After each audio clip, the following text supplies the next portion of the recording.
गुरु जी के साथ जो जर्नी है वो मैं आज आपको बताऊंगी। मेरे हस्बैंड के बड़े ब्रदर गुरु जी के पास जाते थे 1995 में जलंधर।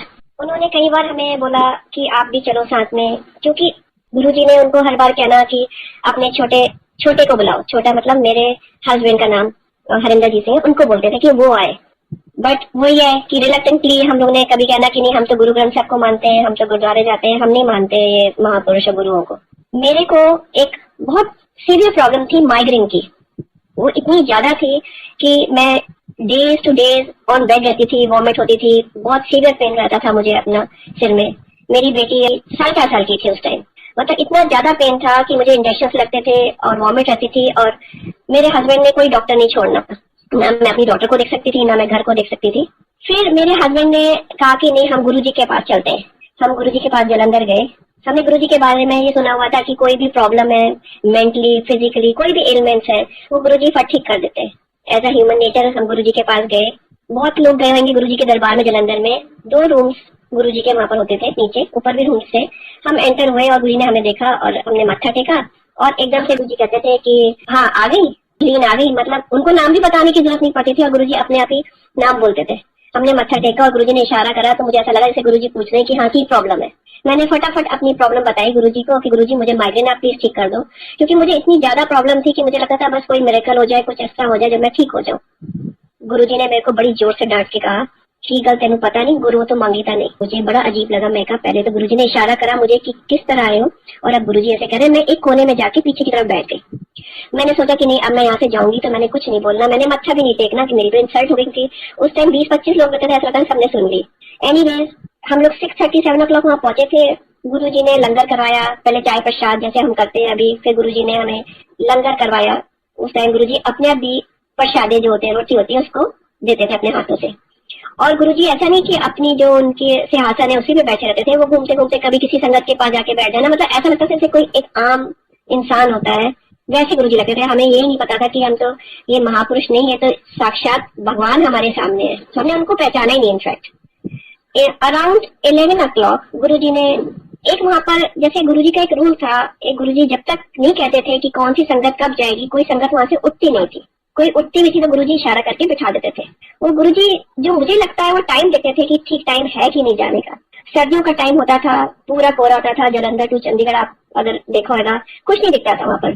गुरुजी ने अराउंड 11 o'clock उन्होंने कहा 18 सेक्टर की संगत भट्टी जाओ, चलो उठो जाओ। हम उठे सारों ने, मेरे मदर इन लॉ, मेरे फादर इन लॉ, मेरे जेठ जेठानी, मेरे हस्बैंड, सबने मत्था टेका। और मैंने सोच लिया था कि मैंने मत्था नहीं टेकना, मैं चुपचाप साइड से निकल जाऊंगी। बट एक इतना नूर और इतना, जैसे कहते हैं ना, जैसे एक मैग्नेट होता है, आप अपने आप भी उनके नी पर, जो उनके नीचे गुरुजी बैठे हुए थे, जिसको हम गोड्डा कहते हैं पंजाबी में, मैंने उनके मत्था टेका। मत्था अपने उनके गोड्डे पे रखा और उन्होंने पूरा हाथ मेरे सिर पे रखा और कहा जा हुन तू तरसेंगी अपने सिर दर्द में। हम उठ के बाहर आए, वापस आए तो कार में मुझे पूरे रास्ते ऐसा पेन हुआ जैसे मेरा किसी ने सर्जरी कर दी हो। मैंने अपने हस्बैंड से बोला कि ऐसे ही आ गई, कुछ हुआ नहीं और पेन हो रहा है मुझे। मेरे हस्बैंड कहते कोई नहीं, कैप्सूल लेना, अपने सो जाना, सुबह देखेंगे, डॉक्टर को दिखाएंगे। मुझे नहीं याद मैंने आके मेडिसिन ली नहीं ली। सुबह जब मैं उठी तो I was very much fresh. वो दिन गया और आज तक मुझे कोई माइग्रेन नहीं। मतलब मेरा माइग्रेन ऐसा था जैसे मुझे कोई ब्रेन की एलिमेंट है, इतनी सीवियर एलिमेंट मुझे लगती थी जैसे कुछ जैसे ट्यूमर होता है। आप सोच लो आज का दिन 95 से लेके और आज तक कोई माइग्रेन नहीं हुआ। ये हो गया मेरा अपना एक सत्संग, शुरुआत मेरी। ऐसे धीरे धीरे गुरुजी से अटैचमेंट बढ़ता गया कि हम लोग को डर भी लगता था, मगर हम फिर भी गुरुजी के पास जाके अपनी छोटी सी और बड़ी भी प्रॉब्लम कुछ होती थी ना, गुरुजी के पास जाके बात करके आ जाते थे। और गुरुजी ऐसे देखते थे जैसे सुनी भी नहीं है और ब्लेस भी पता नहीं कैसे कर देते थे वो। हम जाते रहे वीकेंड पे, हम लोग को ऐसा होता था कि बस हमारा होता था बस वीकेंड आए या कोई छुट्टी आए हम गुरुजी के पास चले जाएं। और हम कहीं दिन जैसे नहीं भी आते थे तो गुरुजी ने कोई भी हमारा जो नोन जाता था उसे हमारा हालचाल, मतलब उसको ये शो करना कि मैं याद कर रहा है, जबकि वो तो पता ही है कि गुरुजी याद कर देते थे और हमें पता भी चलता था, मगर उनको शो कर देते थे कि मैं याद कर रहा है। ऐसे ही कई महीने मेरे ख्याल से निकल गए। मेरे हस्बैंड के फर्स्ट कजिन मामा जी का बेटा, उनके कोई इश्यू नहीं था, 7 to 8 years हो गए थे उनकी वेडिंग को। तो मेरे हस्बैंड ने उनको बोला कि आप जलंधर चलो, गुरुजी के मंदिर है वहां पर, आप मत्था टेको, वो साक्षात भगवान है, आप ब्लेस्ड हो जाओगे। क्योंकि वो राधा स्वामी थे, राधा स्वामी को उनके पेरेंट्स फॉलोअर थे, वो आप भी फॉलोअर थे, तो उन्होंने मना कर दिया। एनीवेज कहते हैं ना कि जब इंसान हार जाता है तो फिर वो कोई दरबार नहीं छोड़ता। वो गुरुजी के दरबार में गए, मैं और मेरे हस्बैंड उनको लेके गए वहां पर। हम लेके क्या गए, गुरुजी का बुलावा था, हमारा जरिया गुरुजी ने बनाया, हम गए। अभी वो एंटर भी नहीं करे थे गुरुजी के रूम में। एंटर होने से पहले गुरुजी ने, हमने तो मत्था टेक लिया। गुरुजी ने कहा अच्छा से राधा स्वामी आ गए। उन्होंने मत्था टेका तो गुरुजी ने उनकी वाइफ से पूछा कि हाँ कैसे आई है, तो उन्होंने कहा नहीं गुरुजी मैं तो दर्शन करने आई है। गुरुजी कहते अच्छा चलो बैठ जाओ। फिर क्या हुआ, मेरे हस्बैंड ने कहा कि अरे इन्होंने तो अपनी प्रॉब्लम बताई नहीं, मैं ही जाके उसके बता देता हूँ प्रॉब्लम। मेरे हस्बैंड हरिंदर ने जाके गुरुजी को बोला गुरुजी इनकी कोई इशू नहीं है, आप प्लीज ब्लेस करो। गुरुजी ने थोड़ी देर बाद कहा कि जाओ आया करो। गुरुजी का एक बहुत प्यारा सा कहते हैं एक डायलॉग होता था, आया करो। मतलब ऐसा लगता था जैसे गुरुजी वेलकम कर रहे हैं, गुरुजी ग्रीट करते हैं अपनी संगत को, बहुत प्यार से गुरुजी बुलाते होते थे। वो उनके पास जाने लग गए, बड़ी पॉजिटिव वाइब्स उनको आई और वो उनके पास जाने लग गए। वन फाइन डे 1.5-2 महीने निकल गए थे। गुरुजी ने उनकी वाइफ से पूछा कि हाँ फिर 10 तू कोई टेस्ट कराया, अल्ट्रासाउंड कोई टेस्ट उस कराया? कहते नहीं गुरुजी। कहने का जा कल कराई। अब उनके 7-8 साल से कोई इशू नहीं था। वो आई नेक्स्ट डे उन्होंने अपना टेस्ट कराया, उस लेडी ने, इनके मामा के जो बेटे की वाइफ, उन्होंने टेस्ट कराया और वो टेस्ट पॉजिटिव आ गया। और आज की डेट में उसकी 2 बेटियां हैं, वेरी इंटेलिजेंट, ब्लेस्ड बाय गुरुजी। ये जो मैं आपको केस सुना रही हूँ, ये पीजीआई तक ने कह दिया था कि मतलब इश्यू नहीं हो सकता, आप अडॉप्ट कर लो। मतलब सारे डॉक्टर, सारे कहते हैं ना, सारे दरबार जा चुके थे, कहाँ जहाँ जहाँ मत्था टेकना, सब जगह से उनके हाथ खड़े थे। ये मैं आपको अभी थोड़ा इस साल के उसमें ये अला मैंने सत्संग जो आपको सुनाया, मैंने एक जगह यहाँ पर अग्रवाल भवन है, वहां पर मैंने शेयर करा ये, वहां मैंने ये शेयर करा। और मैं आपको जैसे बता रही हूँ, अब तो मेरे को थोड़ा सा कॉन्फिडेंस मेरा बढ़ गया, अदरवाइज मैं संगत में बोल भी नहीं पाती थी, मैं इतने डरती थी, मेरी आवाज कांपती होती थी। ये भी गुरुजी ने ठीक करा है मेरे। मैंने ये शेयर, मैंने वहां पर मुझे बोला गया कि आप शेयर कर दो कोई सत्संग, तो मैंने अपने हस्बैंड से बोला, मैंने कहा 2-2.5 हजार की संगत है, मैं क्या शेयर करूंगी, मेरे से तो आवाज मेरी कांपेगी। वो कहते कोई ना, वही मामा जी का जो इशू वाला है, बेबी का इशू, वो शेयर कर दो। मैंने गुरुजी से बोला आप ही चलो, आप ही शेयर साथ में कराओ, मेरी तो आवाज ही कांपेगी। मैंने कैसे शुरू करा मुझे नहीं पता, मैंने वहां पर ये पूरा सत्संग जो अभी शेयर करा आप लोगों के साथ इशू का, मैंने वहां पर शेयर कर दिया। ये 2 साल पहले की बात है, 2 साल या 2.5 साल कर लो, 2017, 2018 कर लो आप। मैंने ये शेयर करा और जब मैं शेयर करके वहां से अपनी वापस जाने लगी अपनी सीट पर, तो एक लेडी ने मुझे बोला कि आंटी ऐसा लगता है कि आपने मेरे लिए शेयर करा है। तो मैंने कहा गुरुजी पे विश्वास करो, जय गुरुजी से, और मैं वापस आ गई। मेरे जहाँ पर मैं जिस लोकेलिटी में रहती हूँ, वहाँ लोकेलिटी में कई घरों में रेगुलर सत्संग होते हैं मंथली। उस लोकेलिटी के सत्संग में मैं वहाँ गई तो वो लेडी वहाँ पर आई हुई थी। उसने मुझे इशारा करके बड़ी स्वीटली वेव करा और उसने कहा, मैंने हेलो करा तो उसने कहा आंटी मैं आपको कुछ बताऊंगी। जब हुआ तो कहते आंटी मुझे लगता है वो सत्संग मेरे लिए था, क्योंकि मेरा मुझे लग रहा है। फिर हम 10-15 दिन बाद जब मैं उनको मिली, दोबारा फिर से सत्संग हुआ तो उसने कहा कि आंटी मेरे को भी सेम प्रॉब्लम थी, मेरे भी इन लॉज राधा स्वामी, मैं भी राधा स्वामी को फॉलो करती थी और मेरा टेस्ट पॉजिटिव आया प्रेगनेंसी का। और आफ्टर फ्यू मंथ्स, 9 मंथ्स, उसको बेबी बॉय गुरुजी ने ब्लेस करा। जो हम कहते हैं ना गुरुजी का सत्संग सुनो, गुरुजी का चाय प्रसाद, गुरुजी का लंगर प्रसाद आप लो, वही ब्लेसिंग है। ये उसका एक आपको मैं एक प्रूफ बता रही हूँ कि सिर्फ एक गुरुजी का जो ऑलरेडी गुरुजी ने ब्लेस करा था कपल को, जो मैंने शेयर करा, जो गुरुजी ने मुझसे शेयर करा है, एक गुरुजी ने मुझे तो एक जरिए बना दिया ना कि आप शेयर करो, क्योंकि किसको ब्लेसिंग देनी थी उसको। मैंने शेयर करा और गुरुजी ने उनको ब्लेस कर दिया और उसका बेबी बॉय हो गया। 1-2 मेरे को लेडीज ने और बोला कि आंटी आपने जो उस दिन शेयर गुरुजी ने करा था, गुरुजी ने शायद हमको भी ब्लेस कर दिया। ये उनको पता है, गुरुजी को मालूम है, शायद उनकी बेबी हो गया, मैं उनको नहीं मिल पाई बाद में। बट ये जो मैं आपको केस सुना रही हूँ 18 का, ये तो मेरे सामने का, ये कि मैंने सुनाया गुरुजी का और गुरुजी ने उनको ब्लेसिंग उसने दी। अब मैं वापस अपने पुराने उसमें जाती हूँ। ये मेरा खुद का पर्सनल है। मैं गुरुजी के पास, मैं, मेरे हस्बैंड, मेरे इन-लॉज, हम लोग बहुत रेगुलर जाते थे। एक बार ऐसा हुआ कि मैं गई नहीं, क्योंकि मैं टीचिंग लाइन में थी, मैं स्कूल में पढ़ाती थी, मैं वहाँ नहीं जा पाई उस टाइम। तो मेरी जो जेठानी है, गुरुजी ने उनको बोला कि अपने घर वाले नु कहे जाके गुलाब जामुन लेकर आए, गुलाब जामुन या लड्डू, 2.25 किलो लड्डू लाए। तो उसने कुछ पूछा नहीं पलट के, क्योंकि हमारी ना तो हिम्मत थी, ना हम पूछते थे गुरुजी से पलट के कि क्यों गुरुजी। तो उन्होंने कहा कि ले जा अपने घर वाले नु कहे। कहते गुरुजी वो तो मेरे जेठ, उनको मिले ही नहीं, मेरी जेठानी। कहते गुरुजी वो तो मिल ही नहीं रहे। कहते जा तू ऊपर देख, ऊपर छत पे बैठा हुआ है वो, जाके बोल। ऊपर गए, उनको बुलाया और मेरे जेठ जो भी मिठाई बोली थी गुरुजी ने वो लेकर आए। गुरुजी ने कहा हुन वर्त दे, कहते बता दे संगत में। तो उन्होंने फिर देखा, कहने पूछते ले मैं क्यों कह रहा है मैं वर्तान लू। कहने फिर उन्होंने चुपचाप हो गए कि कैसे पूछ सकते हैं गुरुजी ने। गुरुजी ने कहा तेनू पता है तेरी देवरानी मतलब मेरा के घर बेटा आने वाला है, इस करके मैं ये मिठाई बंटवा रहा हूँ। और गुरुजी ने उनके हाथ से डिब्बा ले लिया, कहते ले मैनू दे। और गुरुजी ने आप ही अपने आप वो मिठाई सारी संगत में बांटी। मेरी जेठानी घर आई, उसने मुझसे पूछा कि आर यू एक्सपेक्टिंग। मेरे को तो खुद भी नहीं पता था उस टाइम तक कि आई एम एक्सपेक्टिंग और नॉट। तो मैंने कहा नहीं ऐसी तो कोई बात नहीं। तो उन्होंने बड़ी अजीब सी मेरे को फेस देखा कि शायद मैं बताना नहीं चाह रही। एनीवे आफ्टर 10-15 डेज बाद मुझे पता चलता है कि आई एम प्रेग्नेंट। और 9 मंथ्स के बाद I was blessed with a baby boy, जो गुरुजी ने कहा था बेटा आने वाला है। मेरा बेटा अब 24 साल का होने वाला है और उसका नाम शिवनील है, जो गुरुजी ने रखा हुआ है। ये मेरे ख्याल से गुरुजी की biggest blessing, one of the biggest, क्योंकि अब मैं जो और शेयर करूंगी वो भी बड़ी हैरान वाली बात है। अभी जो कोविड का टाइम निकला है लास्ट, बड़ा क्रूशियल था हमारे लिए। फैमिली में बड़ी ऐसी प्रॉब्लम्स आई। मेरा बेटा जो था यूएस गया था अपने फ्रेंड्स के पास और वो वहीं फंस गया, क्योंकि मार्च 31 को जो उसकी वापसी की फ्लाइट थी वो कैंसिल हो गई।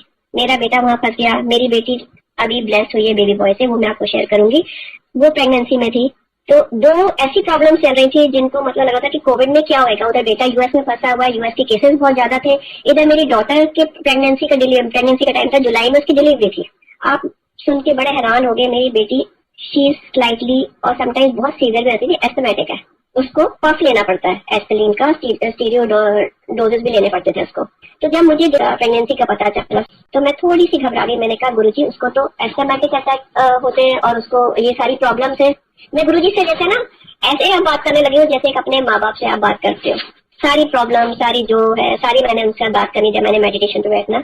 तो मैंने गुरुजी से बोला, मैं गुरुजी कैसे होएगा, क्योंकि जितने आप उसमें मेडिसिन अलाउ नहीं होती। 2 पीजीआई के डॉक्टर्स ने कहा हुआ है कि प्रेगनेंसी में पर्टिकुलर आप पफ ले सकते हो, बट स्टिल फिर डर लगता है कि बच्चे के ब्लड में तो जाएगा। मैंने गुरुजी से कहा, मैंने गुरुजी कैसा है, आप नहीं संभालना है, आप ही के बच्चे, मुझे नहीं पता।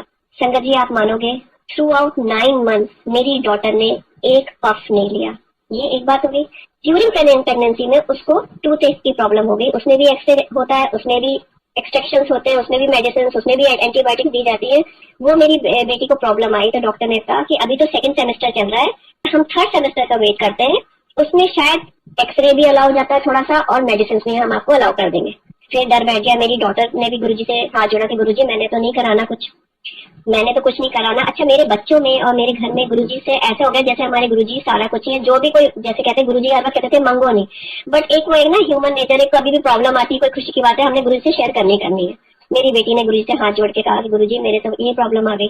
चलो जी, गुरुजी ने वो भी प्रॉब्लम सॉल्व कर दी। आज तक उसका रूट कैनाल का बोला था वही प्रॉब्लम गुरुजी ने डिलीट ही कर दी उसकी, उसमें से आज तक रूट कैनाल हो ही नहीं पाई उसकी, मतलब कोई पेन नहीं हुआ, कुछ नहीं हुआ उसका, वो भी गुरुजी ने सॉल्व कर दिया। अब ये जो लास्ट 5 मंथ रह गए थे उसके कोविड में, वो भी बड़े सीवियर थे, वो भी गुरुजी ने बड़े आराम से उसके निकाल दिए। अब आ गया जुलाई में उसकी ड्यू डेट थी। जब जुलाई शुरू हुआ तो उसका 9th मंथ शुरू हो चुका था। हमारे एक मन में बड़ी एक खुशी, एक बड़ी जैसे कहते हैं एक हैप्पीनेस की एक एक्सट्रीम वो थी कि देखो जुलाई में जो गुरुजी का मंथ है उसमें हमारे घर में हमारा ग्रैंड चाइल्ड आ रहा है। जुलाई शुरू हुआ, मेरे मन में आया कि गुरुजी आप ही ने डेट करनी है, अभी तो पूरा मंथ है, आपने कोई, क्योंकि थोड़े से मेरी जो डॉटर है उनकी मदर सोचते थे ट्यूजडे हो सैटरडे हो, तो मैंने कहा आप कुछ मत सोचो, जो गुरुजी ने ना उनके लिए कोई सारी डेज इक्वल है, कोई एस्ट्रोलॉजी गुरुजी नहीं मानते, कोई स्टोन गुरुजी नहीं पहनाते थे, जिनके पहने होते थे गुरुजी उनको भी हटवा देते थे कि ये सब हटाओ। गुरुजी कहते पहनना है तो डायमंड पाओ, बड़े खुश होकर गुरुजी कहते जिसको गुरुजी कहते हैं डायमंड पाओ, उसके हाथ में डायमंड आ जाता था सोनेटर किसी न किसी फॉर्म में। जुलाई हो गया, 1st हो गया, 2nd हो गया, 6th को मेरे हस्बैंड मेरी डॉटर के पास मिलने गए कि आप कभी भी टाइम आ जाएगा, चलो हम चले जाते हैं, थोड़े दिन वहां रहेंगे। मेरे हस्बैंड का मैं तुम्हें छोड़ के आ जाता हूँ, टाइम तो आ ही जाएगा, जलंधर है मेरी डॉटर आज से। तो मैं वहां चली गई और 6th को हम गए। 7th की अर्ली मॉर्निंग अराउंड 3 o'clock मेरी डॉटर को मेरा फोन आता है मेरे पास रूम में कि मम्मा आप मेरे पास आ जाओ। जब मैं गई तो उनकी मदर लॉ भी वहां पर थे, मैं गई तो उसका वाटर बैग बस्ट हो गया। नाउ कैन यू इमेजिन, अभी ड्यू डेट है आगे की है और 7 जुलाई अर्ली मॉर्निंग उसका वाटर बैग बस्ट होता है। उसको हम लेके गए नर्सिंग होम, वहां पर she delivered a baby boy. Now again this is a very big blessing for us, for a family. इससे बड़ी ब्लेसिंग्स क्या होंगी कि गुरुजी ने अपने ही बर्थडे वाले दिन, जो अभी ड्यू डेट अभी रहती थी, अपने बर्थडे वाले दिन हमको ये दिखा दिया कि मैं तुम लोग के साथ पल पल हूँ। और 7 जुलाई तो सबके लिए जो गुरुजी की संगत है कितना बड़ा दिन है। ऐसे कई सत्संग अगर आप कहो तो एवरीडे मेरे साथ तो सत्संग है। ऐसे ही जब मैं एक बार बैठी हुई थी, कोविड का टाइम था, गुरुजी के बहुत पुराने सेवादार हैं नवराज अंकल, वो चंडीगढ़ में रहते हैं, और मैं गुरुजी से इतनी ज्यादा अपसेट थी मेडिटेशन के टाइम। इट वाज अराउंड मेरे ख्याल से मई या जून का टाइम था। इधर मेरा बेटा नहीं आ पा रहा था, कोई फ्लाइट नहीं हो पा रही थी उसकी, और उधर मेरी बेटी का प्रेगनेंसी का टाइम। मैं जा नहीं सकती थी कोविड करके, मुझे लगता था मैं जाऊंगी कहीं ऐसा नहीं हो कि मैं ही कोरोना पॉजिटिव लेकर उसके पास चली जाऊं। तो मैं कहती थी गुरुजी आप ही हो, आप ही माँ बाप हो, आप ही सब कुछ हो, आपने ही देखना है। अच्छा कई बार मुझे लगता था गुरुजी सुन भी रहे हैं, सब कुछ होते हैं और करते हुए भी आप देखो कितना हम सेल्फिश हो जाते हैं। हमें लगता है बस गुरुजी हमारा ही सब कुछ करी जाए। फिर मैंने गुरुजी से हंसा, हाँ नहीं गुरुजी आपने बाकी संगत को भी तो देखना है। बट उस दिन मैं इतनी ज्यादा इमोशनल अपसेट हो गई, मैंने ऐसा मेरे हस्बैंड की तरफ देखूं, उनके भी आंखों में आंसू, क्योंकि बेटा फंसा हुआ था बेटी का, तो मैं उनको भी अपने आंखों के आंसू भी दिखा सकती थी। तो मैंने उनसे बोला गुरुजी अगर आप सुन रहे हो ना, आप अपनी कोई संगत में या कोई सेवादार, चलो नवराज अंकल का ही बता दो, उनको उनकी थ्रू कोई फोन करा दो कि आप सुन रहे हो। संगत जी आप मानोगे नवराज अंकल का, मैं जहाँ पर गुरुजी का मेरा मंदिर बना हुआ है वो 10 to 15 स्टेप्स का, मतलब एक ऊपर फर्स्ट फ्लोर तो नहीं कहेंगे, थोड़ा ऊपर रेज है। मैं वहां बैठी हुई हूँ और मैं नीचे आती हूँ और 10 मिनट या 12 मिनट का टाइम है, मैं नीचे आती हूँ क्योंकि मेरे फोन पे शब्द चल रहे होते थे तो मेरे हस्बैंड का फोन या तो फ्री होता था। तो मेरे हस्बैंड ने कहा कि नवराज का फोन आ रहा है बार बार, है तो देख तो नहीं कोई जरूरी ना हो, फोन कर ले। संगत जी आप मानोगे नहीं, ऐसा लगा जैसे डायरेक्ट कनेक्शन, टेलीपैथी इतनी जबरदस्त थी उस दिन, इतनी स्ट्रांग थी कि ऐसा लगा गुरुजी सामने बैठे हो, मैं गुरुजी से बात कर रही हूँ। और सबसे पहले मैंने नवराज अंकल को बोला कि गुरुजी ने तो वाकई आपको मेरे लिए फोन करा दिया। कहते क्या आंटी, मैंने फिर उनको बताई थोड़ी सी बातें। और वो इतने पुराने सेवादार इतने टाइम से गुरुजी के साथ थे, तो ऐसा लगा जैसे गुरुजी ने बिल्कुल उन्हीं को भेजा है कि उसको बताओ कि मैं हर पल उसके साथ हूँ। मैं आपको एक और बताती हूँ, मेरे हस्बैंड, ये लास्ट लोहड़ी का टाइम था शायद, तो मेरे हस्बैंड और मैं यहाँ पर इलेंटे मॉल है, हम दोनों वहां पर शॉपिंग के लिए गए। उससे पहले क्या हुआ कि लोहड़ी पर हमें एक की चेन मिली थी जिसमें गुरुजी का पेंडेंट होता है, आप लोग के पास भी कहीं के होएगा। तो मेरे हस्बैंड को मैंने कहा इसमें आप कीज डाल लो कार की। तो मेरे हस्बैंड ने कहना नहीं नहीं मैंने नहीं डालना, कितने गंदे हाथ लग जाते हैं, कभी हम पॉकेट हमारी गंदी होती है, कभी मतलब कहीं भी हम की चेन रख देते हैं, तो इट्स बेटर कि हम इसको ना रखें, हम मंदिर में रखें, हम कीज ना डालें अपनी कार कीज। खैर एनीवेज मैंने डाल दी उसमें बिना, मेरे हस्बैंड ने कहा नहीं कुछ नहीं होता, गुरुजी कहते थे कोई वहम नहीं करना, अब डल गई है अब हमने नहीं निकालना, अपने आप निकलेगी तो ठीक है, वो गुरुजी की मर्जी होगी। मैं और मेरे हस्बैंड मॉल गए, वो उसमें से वो पेंडेंट जो की रिंग में से वो गुरुजी का पेंडेंट, जब हम कार से उतरे तो मेरे हस्बैंड के सामने ऐसा लगा जैसे रोल करके वो चला गया कहीं। मैं आगे चली गई क्योंकि शॉप्स बंद होने थी, तो मेरे हस्बैंड ने कहा तुम तो जाओ मैं भी आता हूँ। मेरे हस्बैंड का फोन, मैंने कहा आए नहीं शॉप में, आप कितनी देर हो गई है? कहते वही हुआ जिसका डर था, वो पेंडेंट तो रोल होके कहीं निकल गया, अब मैं उसको देख रहा हूँ, वो तो कहीं मिल ही नहीं रहा मेरे को। तो मैंने कहा चलो आप वहम मत करो, गुरुजी आपको हमें वहम के लिए बिल्कुल मना करते थे, आप आ जाओ। बट मुझे अंदर ही अंदर पता था कि आज तो बहुत जबरदस्त डांट भी पड़नी और लड़ाई होनी इसी बात पे कि मना भी करा था, फिर भी क्यों नहीं मानी इस बात को। देखो कितनी बेकदरी हो गई है, मतलब आपकी बेहदी हो गई ना, पेंडेंट नीचे चला गया। आते आते मैंने गुरुजी से बोला, मैंने कहा आज तो डांट पड़ने वाली, गुरुजी आप ही बचाने वाले। मैं कार में बैठी, मेरे हस्बैंड ने मुझे कुछ भी नहीं कहा, ना मैंने उनको कुछ कहा, ना मैंने बात चली, बस मैंने कहा कि आप प्लीज वहम मत करो। हम वापस आ गए। सेकेंड या थर्ड डे, नेक्स्ट डे हमारे घर में सत्संग था। मेरे हस्बैंड ने मुझसे कुछ भी नहीं शेयर करा उसके बारे में, मेरे हस्बैंड ने कुछ नहीं उसके बारे में बोला। और उस दिन मेरे हस्बैंड मुझे बोलते कि आज तो मैं सत्संग शेयर करूंगा। मैं कहा करो आप सत्संग। सारा कुछ हुआ, जब सत्संग शेयर करने का टाइम हुआ तो मेरे हस्बैंड ने बताया कि जब नेक्स्ट डे उन्होंने कार का डैशबोर्ड खोला, जो उन्होंने खुद देखा था कि रोल होके पेंडेंट चला गया, और मैंने भी टॉर्च से देखा, उन्होंने भी देखा, हमें कहीं नहीं मिला। नेक्स्ट डे जब वो डैशबोर्ड खोलते हैं कार का, वो जो पेंडेंट रोल होके उनके सामने निकल गया था नीचे, वो पेंडेंट कार के डैशबोर्ड में पड़ा हुआ। संगत जी गुरुजी ने ये दिखा दिया कि मैं कहीं नहीं हूँ, मैं हर जगह तुम्हारे साथ हूँ, कोई वहम ना करो, इन वहमों में बिल्कुल मत पड़ो। जो गुरुजी से हमारा कनेक्शन है वो सोल टू सोल है, चाहे हम नहाए हुए, चाहे हम सोए हुए, चाहे हम खाना खा रहे हो, चाहे हम नॉनवेज खा रहे हैं, चाहे हम जो जेंट्स मेल जो ड्रिंक्स लेते हैं उनके लिए भी गुरुजी ने कोई वहम नहीं डाला। गुरुजी कहते थे टाइम हो गया, जा अपनी ड्रिंक्स ले। मतलब हमने जो गुरुजी से हमने अपनी अटैचमेंट रखनी है। दो गुरुजी जरूर बोलते थे कि ए जेरे तुसी नॉनवेज खाने हो ना, लाशे खाने हो। इनडायरेक्टली गुरुजी कहते होते थे, मगर डायरेक्टली कभी मना नहीं करते थे, गुरुजी समझा देते थे इनडायरेक्टली। संगत जी मैं तो ये कहूंगी, जो गुरुजी ने हमें कहा था, जितने हमने स्टोन्स डाले हुए, जो हम एस्ट्रोलॉजी में बिलीव करते हैं, थोड़ा बहुत भी बिलीव करते हैं गुरुजी को मानते हुए, वो सब हमें डिसकंटिन्यू कर देना चाहिए। जितना हम गुरुजी से कनेक्शन करते जाएंगे उतना, जैसे कहते हैं ना रेशियो, जितना आप रेशियो बढ़ाओगे उतना गुरुजी आपको ब्लेस करेंगे। जो मैं अपने एक्सपीरियंस से कह रही हूँ, क्योंकि मेरा day to day, every hour, every minute, कई बार तो ऐसा लगता है आप कुछ बोल रहे हो तो अभी आपका सेंटेंस कंप्लीट होता भी नहीं है मेडिटेशन में या बात होता है, और आपको वो बात पूरी रहती है, आपको लगता है गुरुजी आपने तो इतनी जल्दी सुन भी लिया, तो मैंने पूरी बात करी भी नहीं थी आपसे। सो ये मेरे कुछ सत्संग है। एक मेरे फादर लॉ का सत्संग शेयर करूंगी। वो ना जब गुरुजी के पास जाते होते थे, जब वो गुरुजी के पास वो जाते होते थे, तो जैसे कहते हैं ना, कई बुजुर्ग नहीं मानते होते कि हम तो ग्रंथ साहिब को मानते हैं, वो भी उनमें से कहते थे कि लेट्स ट्राई। उन्होंने गुरुजी के सामने बैठ जाना, उन्होंने कहना मन में कि गुरुजी ये जो आप प्रसाद, जो गुरुजी डिवाइन प्रसाद देते हैं, आप लोगों ने सबने सुना होगा, तो वो लड्डू के फॉर्म में होता था। तो उन्होंने एक दिन गुरुजी के सामने जलंधर में बैठे हुए थे, उन्होंने कहा गुरुजी मैं जे तो थोड़ा मतलब ये डिवाइन प्रसाद है, आज मैं देखना चाहता है कि कितों आएगा।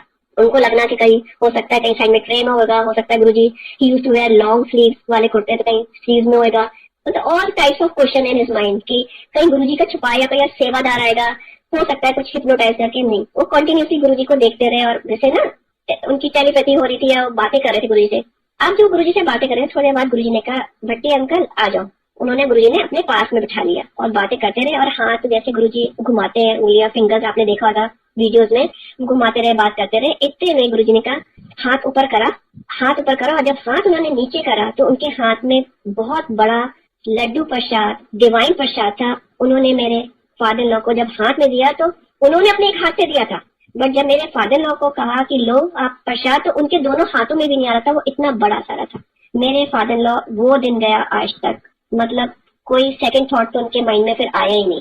उनको कंफर्म हो गया कि नहीं, ये साक्षात परमात्मा है जो हमारे सामने बैठे।